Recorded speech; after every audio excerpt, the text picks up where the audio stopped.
gitna ng gulo ng digmaan, isang bata ang naulilat na iwan.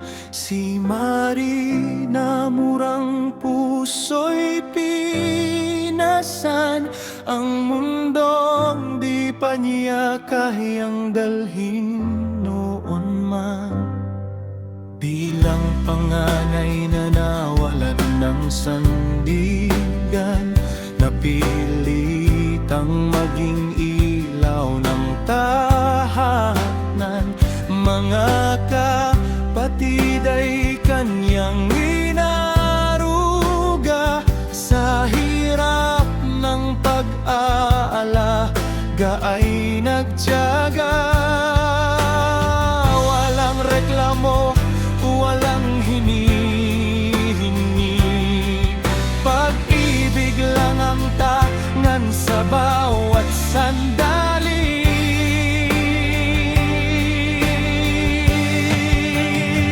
Si Marina, ina ng karamihan,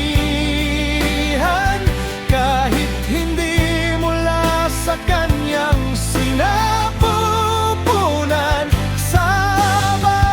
at patangkang niyang kinuko,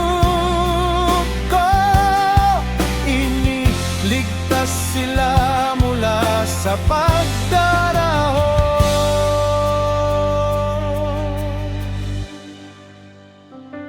Hanggang pag-ibig ay sumilay, mundo niya ay nagkaroon ng kulay. Ngunit mahal niya'y tinangay ng sakit na walang lunas, kaya't mag-isa niyang hinarap ang bukas. Di sila biniyayaan ni isang anak, ngunit ang kapalit naman ay isang katutak.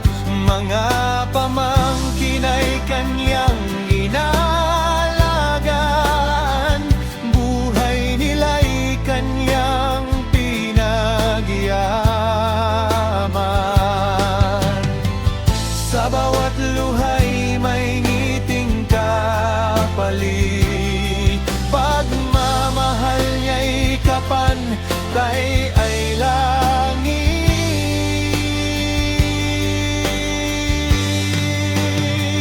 Si Marina, ina ng marami,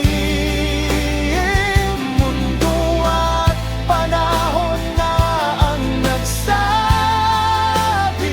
Sa bawat halik niya at yakap, ramdam ang pagiging inang tunay at ganap. At nang sila'y lumakit nagkapamilya, mga anak nila'y siya pa rin ang kasama. Sa apat na henerasyon ng buhay, pagmamahal niya'y hindi tulad sa pintura ng bahay.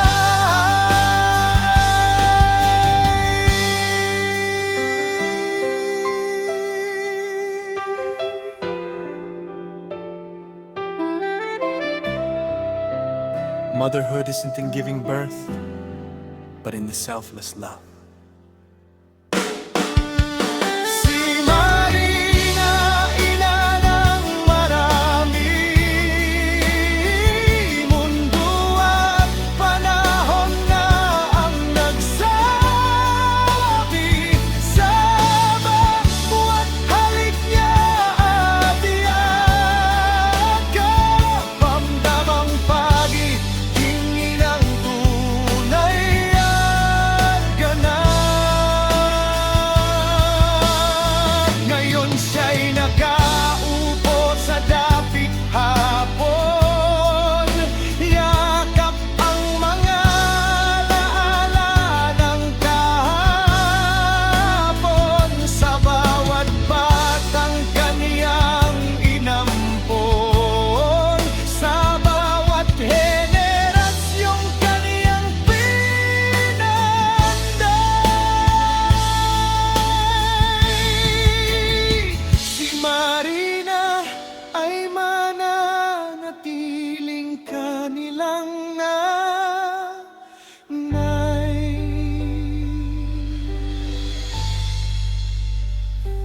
Nanay,